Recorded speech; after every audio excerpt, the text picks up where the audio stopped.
if you look really carefully, you can even see a face behind bars in the prison. And then there is feeding the hungry and burying the dead. And the reward is St. Peter, standing with the key at the gates of heaven. On the other side, we have the 7 deadly sins. You have pride, gluttony, anger there with the man and his axe. Now, the most interesting thing for me about this is that one of the stones is the wrong way round. This could have been just a simple human error, but you can see that charity there with the 2 figures is the wrong way round amongst the 7 deadly sins, and on the other side you've got greed or avarice amongst the virtues. So it was probably just a simple case of human error. The poor stonemason who carved the wrong scene on the wrong side of the stone had to put it in anyway because it would only fit one way round, and he just hoped nobody would notice. Virtually every surface tells a different moral tale. One of the hidden gems in this chapel is this stone depiction of the Dance of Death, which was also often called the Danse Macabre, because it came really from France, and it reflects the medieval preoccupation with mortality. Each of the figures here, taken from different walks of life, is shown with a skeleton to indicate that death always wins out in the end. But many of Rosslyn's medieval carvings have been covered by modern scaffolding for over a decade. The chapel's been undergoing a £9 million conservation programme.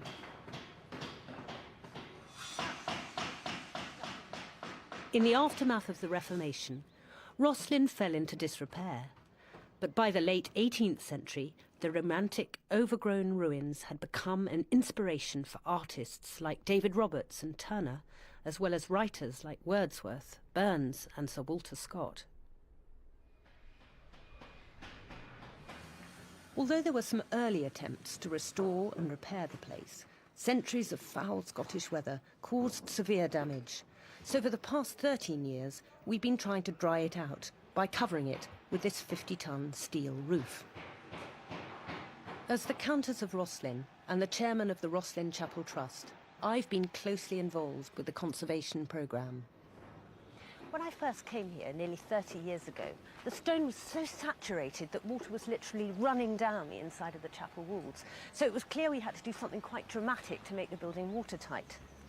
The first thing we did was to put on this protective canopy. And the second phase, which we're doing at the moment, is to fix the roof, the leaky windows, and the rather eccentric medieval drainage system. So that's why this building is such a hive of activity, because in the next couple of months, hopefully, the canopy is about to come off. The latest conservation techniques focus on preserving as much of the detail of the original stonework as possible, and learning from some of the mistakes of the past. In the 1950s, the walls were so damp that a decision was taken to clean the internal stonework and coat it with magnesium fluoride, also known as cementitious slurry. Done with the best of intentions, it had the unforeseen consequence of obscuring much of the original detail. The man in charge of the conservation team, Nick Boys, has unearthed some old footage of the unfortunate process going on. All right, what I'm really keen to show you now is work that was done during the 1950s by the Ministry of Works. Okay, so we're really focusing on the interior of the chapel. So this is the application of the cementitious slurry that we always hear about, is it? Well, yes, it is the application of the surface treatment. Here you can see we've got a man, he's actually cleaning there, I think. So what he's got is a small paintbrush, and this is very similar to the work that we were doing. Yes. Now we have this guy, who's happy in his work, is applying, you can see just how he's doing it. He's using a 3-inch paintbrush, and he's stippling the material on. And that's exactly the material that we can see now. Right, that white stuff, really. Yeah, this is the moment when the surface of the stone, as we were intended to view it by the carver, is over-painted. And so there's a fantastic view of that angel figure. Without the coating Without the coating on it. And you can just see just how crisp, just how clear legible that yes. carved detail is. To them, that's beautifully smart and you know. But the thinking behind it, presumably, was that they would just stop the stone crumbling. That was really what prompted them to do it? That was part of it. Okay, so they were responding to a decayed stone surface, but they were also responding to the fact that they obviously could see that there was water coming in through the building. And also there was this really sort of unpleasant visual result of that. Okay, so there would be dead biological growth, there'd be live biological growth, it would have been blotchy. So really, they would have applied several layers of this thing, would they? Which is why it looks so thick and why there's so much of the detail of the carvings lost. Exactly, yeah. In fact, when we're going to have a close look at it, you can actually still see the brush marks. You can see just how thickly it's been applied.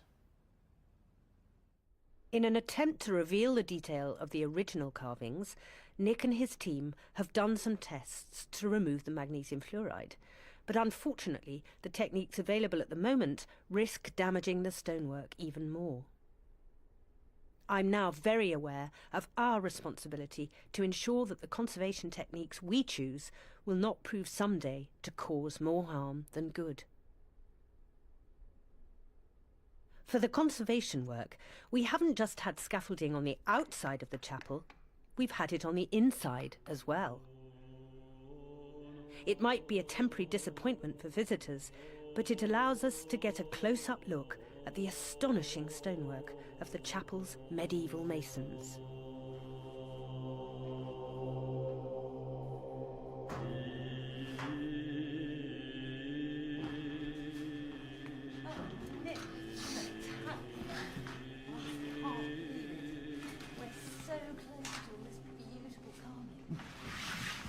Where are we heading? Well, let's have a look at this. Oh, yes, look. So much detail. I mean, all that carving on the cuff there. And these fingernails. I mean, it matches the one on the other side, doesn't it? Which is superb. I mean, we are more than 35 feet from the ground here, so you can imagine that none of this was, was carved with the intention of being viewed closely. No, I think that's what's so astounding. And yet, they just haven't spared any detail at all. I mean, even above the cross there, you've got that little bit of detailed engraving. And of course, we've seen the footage taken during the 1950s of the man exactly here, using a paintbrush to remove that loose material from each of these... From these flowers? Yeah, from these flower motifs. Exactly. I've never seen that before. Of course, I love the way all these ribs are completely different. I mean, the decoration on this is completely different from the decoration on that and the one at the end. Look. What else is there in this bay? I love the different carving here. Oh, look, there is another face. And that's a really different face. Look, it's a really sort of calm, serene face, but quite plain. That's quite interesting. It's very enigmatic, isn't it? Yeah, it is. Right, but what's particularly interesting to me, just emerging there, is an oyster shell. Oh, really? Right, which is it's a really well-known sort of construction technique of the 15th century to pack construction joints with oyster shells. You can really see it well, actually. And the reason for that is that it reduces the mass of mortar, and we still do that nowadays. I mean, for example, we've been working on the outside of this roof, doing exactly the same thing, albeit with a...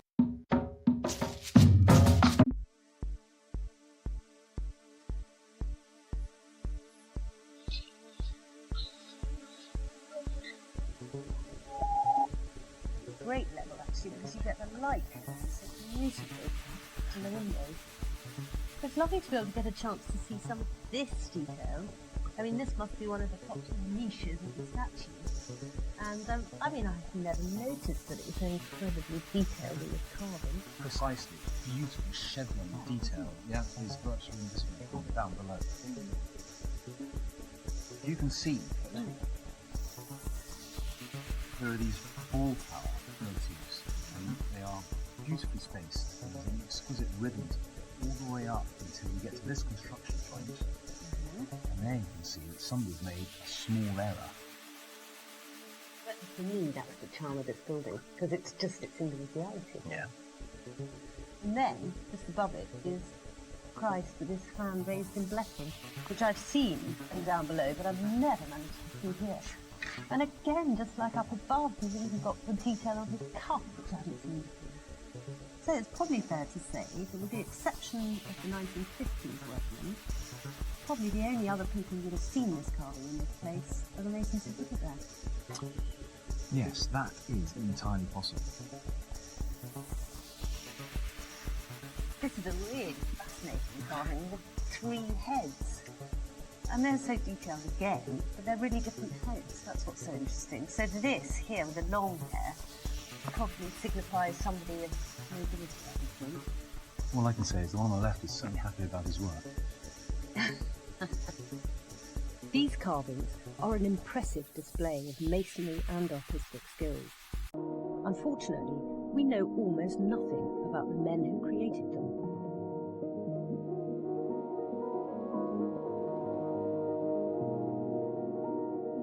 To find out more about the origins of the chapel and the men who built it, I'm heading up the road to Edinburgh.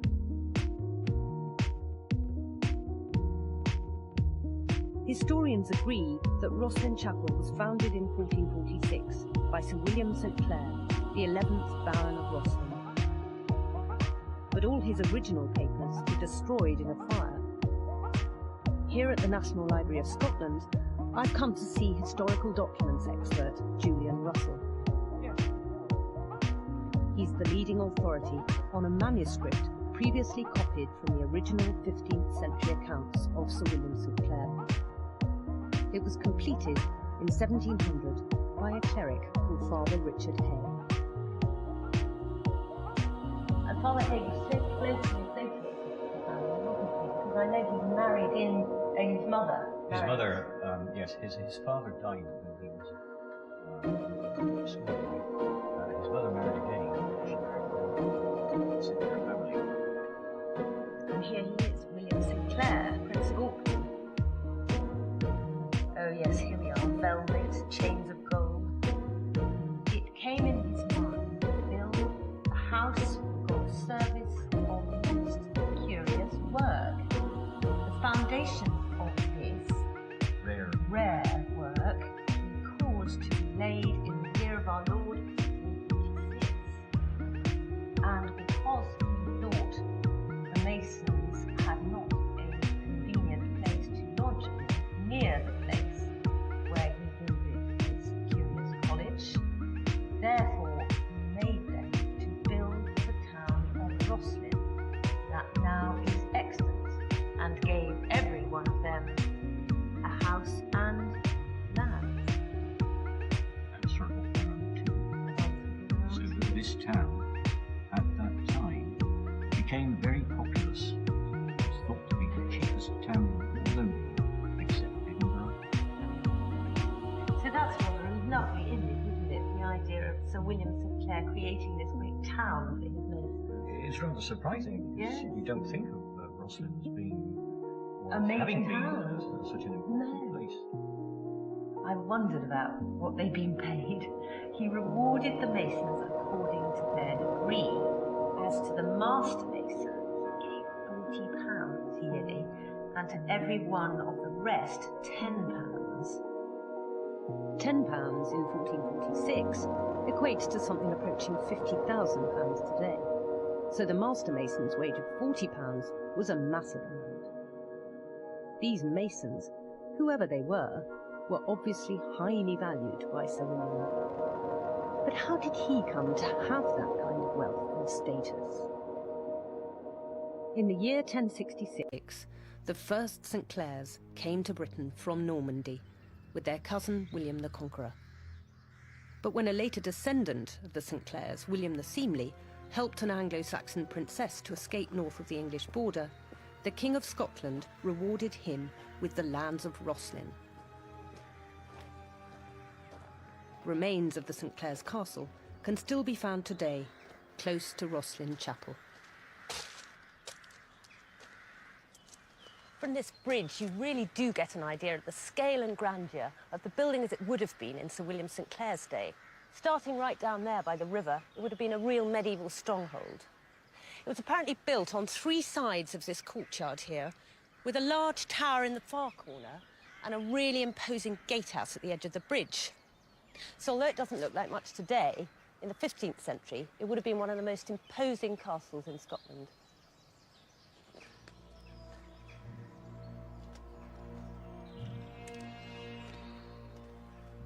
The castle was started more than a century before the chapel, and work continued on it throughout the 100 Years' War, a conflict in which the Scots supported the French. This close association between Scotland and France led the lifestyles of some Scottish nobles to become increasingly cosmopolitan. The St. Clairs enjoyed a lavish way of life with continental tastes and had their pick of the finest wines imported from Bordeaux. Today, parts of the castle still have a strongly medieval feel to them.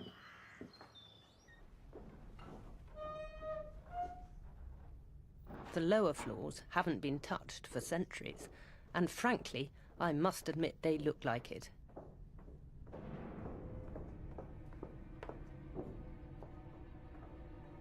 It's hard to imagine these walls were once covered by rich tapestries and the rooms filled with exquisite furniture.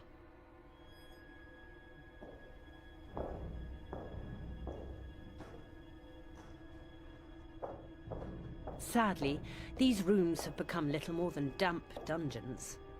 Yet they must once have been the scenes of great banquets and sumptuous living.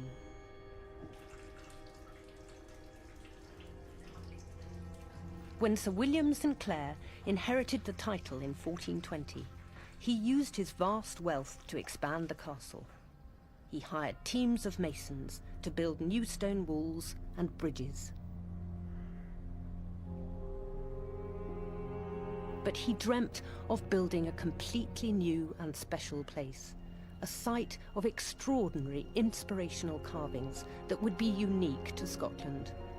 He started making plans for the construction of Rosslyn Chapel.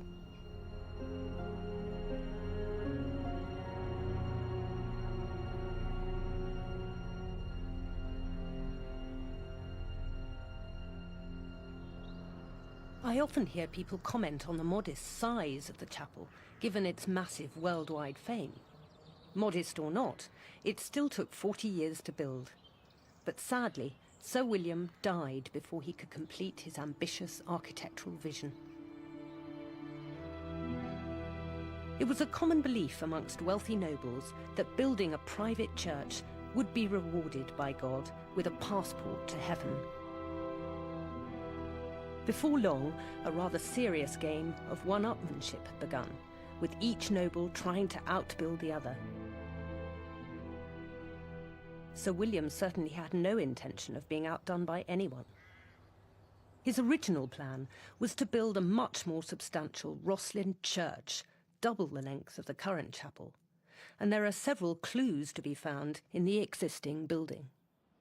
The evidence is that we've got this sort of external feature, the string course, okay, and this has a job to do. I mean, this part of the role of this piece of stone is to protect the foot of the wall from rainwater that will inevitably run down this external wall, okay? But if you look on the other side, of course, the string course isn't there. There's no need for it. So this is an external feature, and it's really charming to see that. It's almost as though the mason has kind of just gone off for his lunch. So what you've got is this lovely profile, continue along here, and then it begins to return. So there's the joint. So it does, a nice little corner. Yeah, and then it's going to come along out that way. But of course, it never got built. You know, it never ever got that far. So one of the obvious differences then is some of these details here, that, and then those niches, I suppose, that would have been on the inside then if this had been the wall. Precisely. There's nothing above that element to protect it from rainwater, because it was never envisaged that it would be exposed to the weather. No, of course. So if we progress down this wall, we've actually got this piece here, which was presumably where the aisle went. It was always envisaged then that the aisle would have continued through here, and we'd now be standing pretty much at the edge of the tower that was planned. So an enormous tower was planned, one that could have been visible from Edinburgh, so it's written, and it would have just gone whoosh from here. Yes, that would have been a very impressive bit of building. The foundation stones of the bigger building extended 34 metres beyond the chapel. So this is the original construction. So this is the original wall here. So what we're going to do is we're going to pace out that way. Oh yes, right. I'll Okay. take my lead from you. 1, 2, 3, 4, 5, 6, 7, 8, 9, 10, 11, 12, 13, 14, 15, 16, 17, 18, 19, 20, 21, 22, 23, 25, 26, 27, 28, 29, 30, 31, 32, 33, 34 metres. And this is as far as the chapel was expected to extend. Oh, I see. I've never thought to work that out. But even though the chapel was never completed, what it lacks in scale, it more than makes up for in beauty and architectural significance. There are numerous theories about what inspired the design of Rosslyn Chapel. Some suggest that it was built as a smaller version of the ancient Temple of Solomon in Jerusalem. But I just wonder if the truth might lie much closer to home. I've come west to visit Glasgow Cathedral. I've never been here before, but the design of the cathedral's choir, built a couple of hundred years before Rosslyn Chapel, is said to be very similar. Before Rosslyn.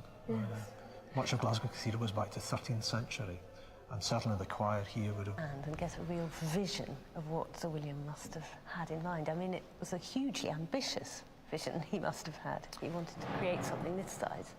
Hugely ambitious, and if we were standing in Rosslyn and had Sir William built the whole thing, we would be looking at a similar view. So at Rosslyn we would be looking now at the organ gallery, whereas if the nave had been built we would have a similar view to here. Slightly different scale, but that sense of running right through to the nave and a fantastic west window. Whereas what we actually have is a wall at the level of that. It's this abundance of sculptures and designs that really sets Rosslyn Chapel apart from almost any other building in the world. Everywhere you look, inside and out, are carved images upon carved images. As one might expect in a family chapel, there are several carvings that relate to the St. Clairs. Almost hidden from view at the back of the building is a carving of the chapel's founder, Sir William. Building Rosslyn also gave him the chance to honour the important achievements of his ancestors. Another carving depicts the first St. Clair to settle in Britain, William the Seemly, on his horse, escorting the Anglo-Saxon Princess Margaret to Scotland. But the meanings behind some of the chapel's carvings are far from clear. In amongst images of plants and animals, there are strange mutant figures of mysterious so-called green men. Some of the plant-like carvings may have been inspired by the drawings found in the margins of medieval illuminated manuscripts. In a chapel, you might expect to find biblical stories.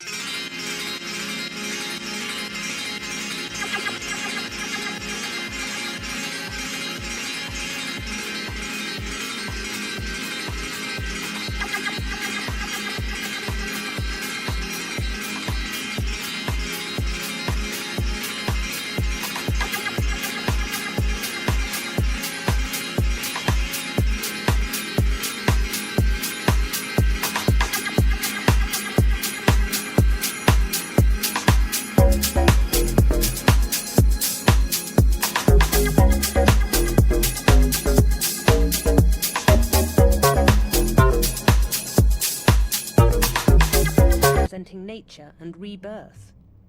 Others say they are Christian images that represented man's sinful origins in nature.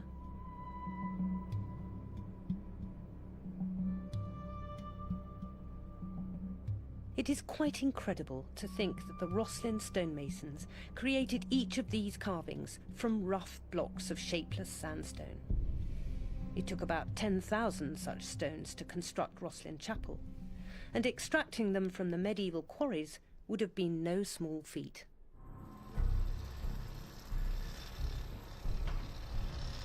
To find out how the stonemasons acquired their rocks, I'm paying a visit to Marcus Payne, director of the Hutton Stone Company.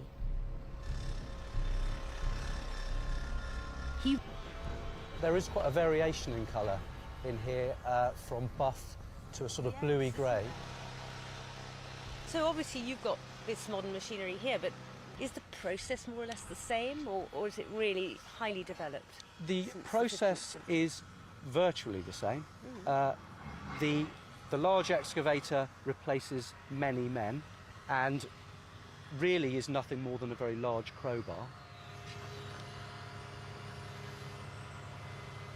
The actual process of working several layers back at a time, so you reveal the top bed of each stone, Oh, yes, I so that you see. can find the natural faults, is exactly the same.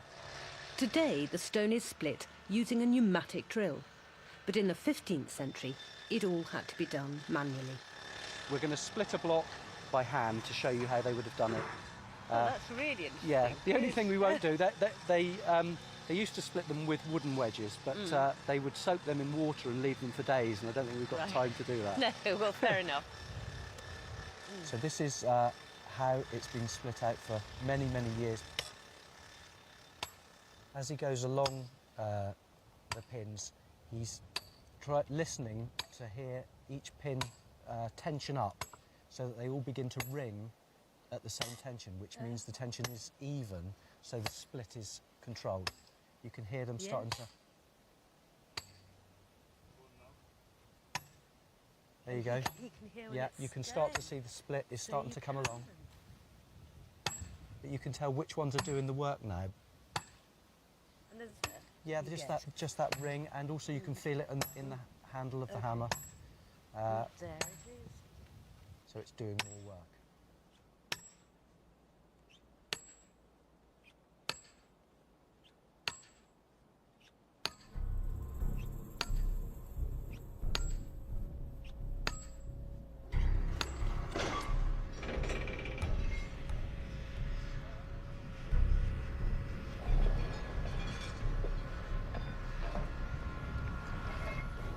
What a fabulous piece of stone. Yeah. This is then. Yeah. So exciting for you then when you find a piece that you consider is going to be a good piece of stone, is it? So you Yeah. I mean, a really big special piece. To be honest, we never tire of finding really fantastic pieces of stone. You know, sometimes we might find a piece of stone here 5 metres long, and that's just a fantastic That thing for us. So is- we're still childish enough to get excited I about can that. understand it actually when you see the process there. It would have taken dozens of men several years to produce enough stones for Rosslyn Chapel. Today, it would take a few men just a month. But getting the rock out of the ground is only the first step. The rocks then need to be cut into neatly shaped stones before they can be sent to the stone supporting one of the stained glass windows. Greg Civils is the mason responsible for carving its 300-kilogram replacement. It's great to see it coming along so well. Yeah, And you've made huge progress. How long have you been working on this already? 2 weeks. 2 weeks. These particular areas here are going to have a kind of leafy carved finish.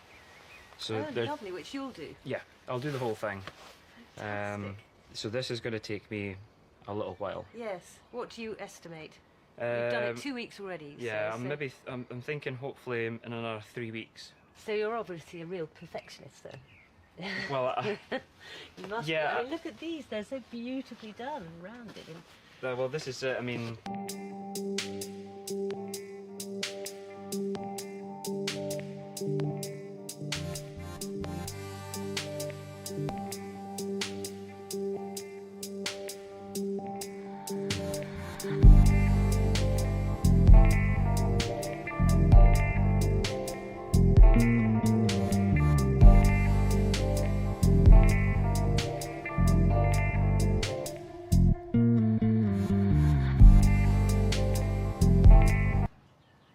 must get terribly achy hands with all that vibrating. Yeah, I mean, I think a lot of the conception, it's quite romantic to be able to be a stonemason carving all this stuff, but in reality, it is very, very hard work.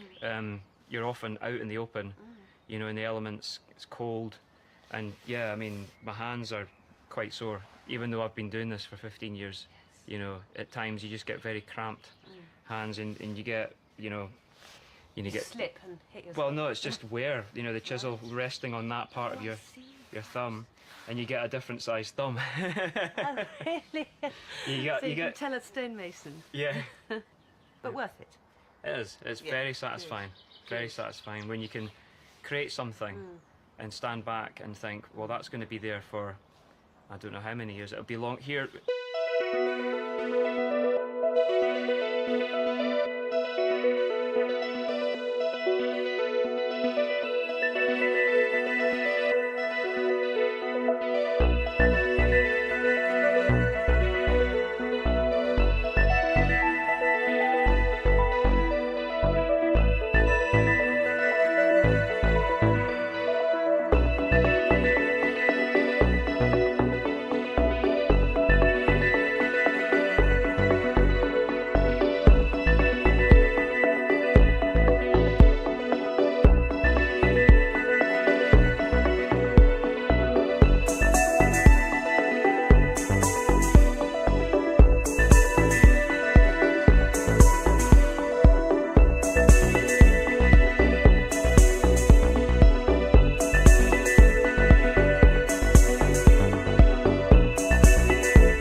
Design that you're getting in the later Middle Ages in Scotland. In the very earliest part, you have a very English building.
John Morrow is that he was no shrinking violet when it came to making claims for what he'd done. And on the inscription there, he very carefully lists some of the other buildings that he'd worked on. So you can see John Morrow sometime.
quite understanding them, it has to be said. And I think what we find at Rosslyn is an attempt to produce a building with something of the cosmopolitan French veneer by somebody who only was aware of these things at second hand. Oh, well, that's very interesting. So they sort of went for rather an overabundance of some of the French... Yes. You almost get the feeling in parts of Rosslyn that they didn't know when to stop. There are a lot of similarities here with Rosslyn Chapel. At the top of the abbey, I even find a carved green man. Oh, look at that. Look, there's one of your green men. Yes. So it's really nice and to see some of these little details here. This is very reminiscent of some of the carving we have at Rosslyn. Absolutely, except that at Rosslyn you have an awful lot of it piled on. We certainly do. Carving, piled on, Yes. carving. And these great gargoyles here. Yeah. But you can see the Partial famous ring. pig over there. Where is he? Over there. Oh, yes, I see. Yes, I've heard so much about him. Yes. He's the pig with the bagpipes. Yes. I'm fascinated by Richard's belief that a French stonemason was responsible for many of the carvings at Melrose Abbey. A French influence on the construction of Rosslyn Chapel is also certainly plausible, as the Sinclair family originated in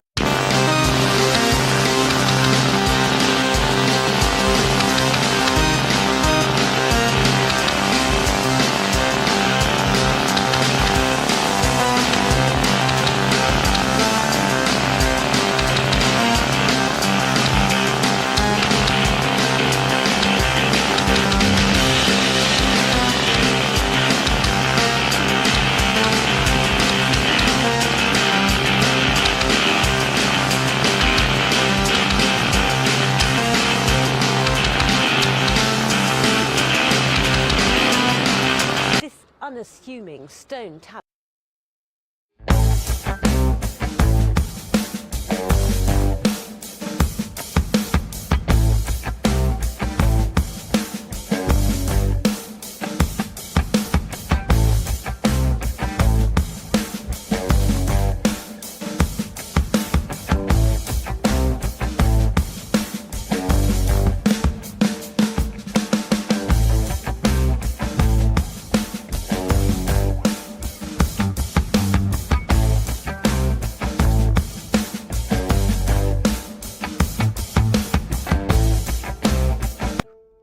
Creating the province of Normandy and making Rollo the first duke.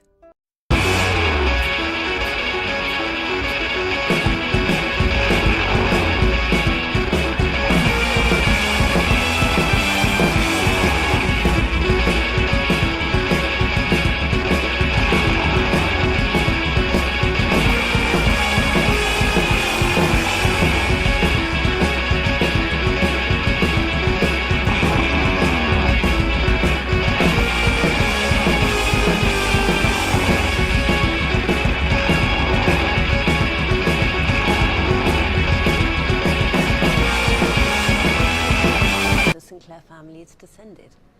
Rollo is the son of Ronvalt the Mighty, chief of the Orkneys, and he was made the first Duke of Normandy in the 10th century.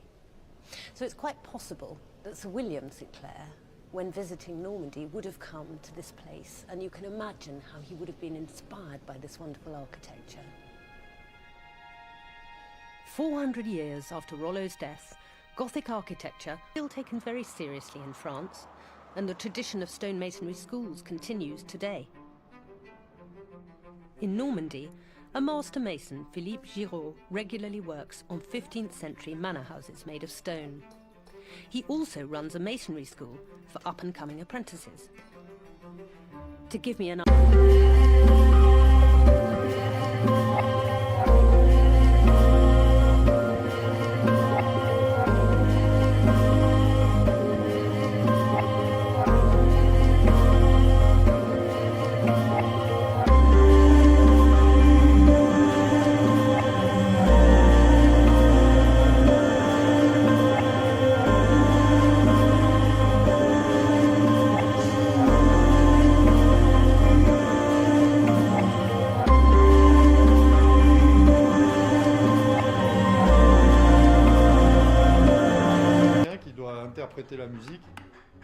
musique médiévale, il doit l'interpréter avec des instruments et avec une expression, et la musique romantique avec d'autres instruments.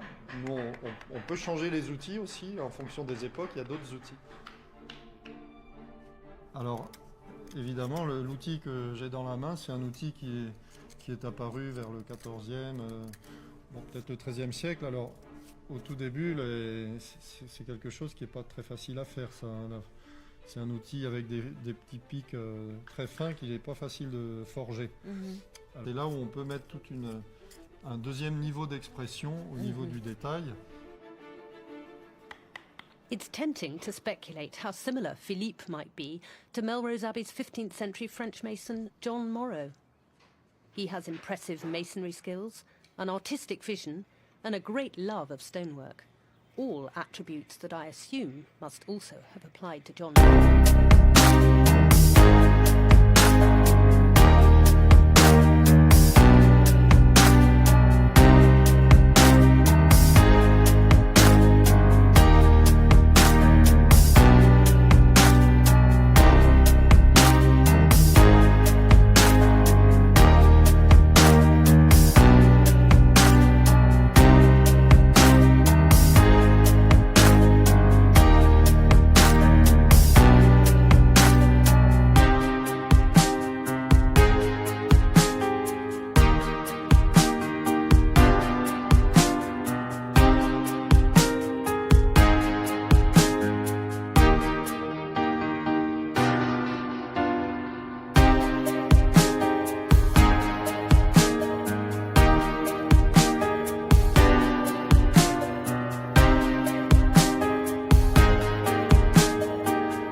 Of Elizabeth Douglas, Sir William Sinclair's first wife, there are 3 fleurs-de-lis. The fleur-de-lis is the emblem of Touraine and appears everywhere at Tours Cathedral. And that really suggests that there is a link between Touraine and Rosslyn. And another thing that I've noticed, which I'd never seen before, is that whilst I'd thought that all these were angels here, there is one with no wings. And she's a beautiful lady holding a rosary, and I just wonder whether it might be a carved portrait of Sir William's first wife, Elizabeth Douglas. It's a lovely thought.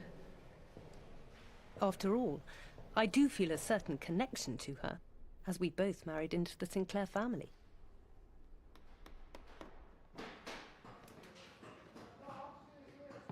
While I was away in Normandy, the conservation work on the chapel continued, and I'm thrilled to see that the new lead roof is nearly complete.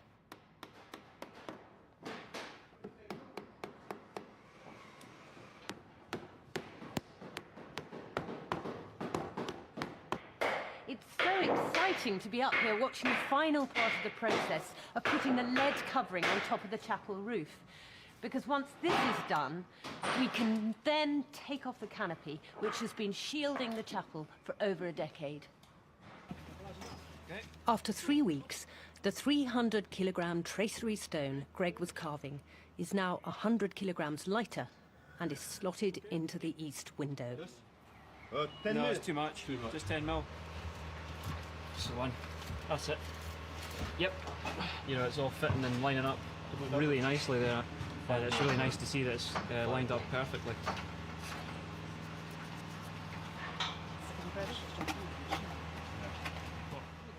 And finally, after 13 years of covering the chapel, the canopy starts to come down.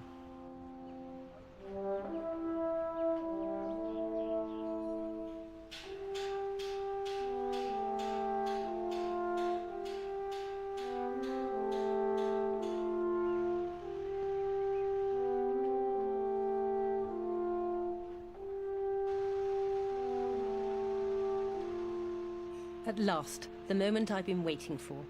My first glimpse of the outside of the chapel without the canopy.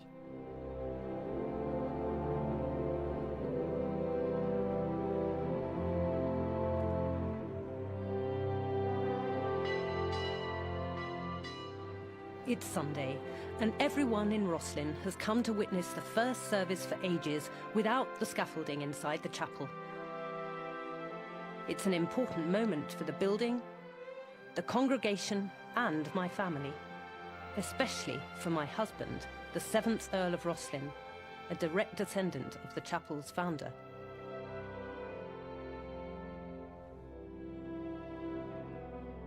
It's wonderful to experience the stone carvings again as Sir William St. Clair intended, as part of the religious fabric of the building, accompanied by hymns and prayers.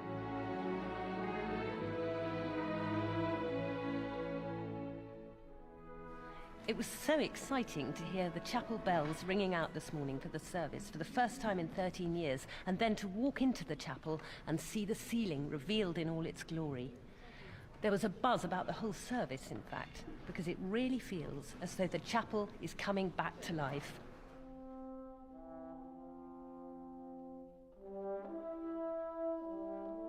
However outlandish some of the theories about Rosslyn might be, the remarkable truth is that over 500 years ago, the most talented craftsmen in Europe found their way to this corner of Scotland to create some of the finest religious carvings in the world.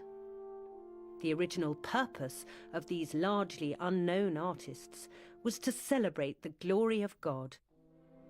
But their enduring legacy over the ages has been to create this astounding treasure in stone, a masterpiece to fire the imagination for generations to come.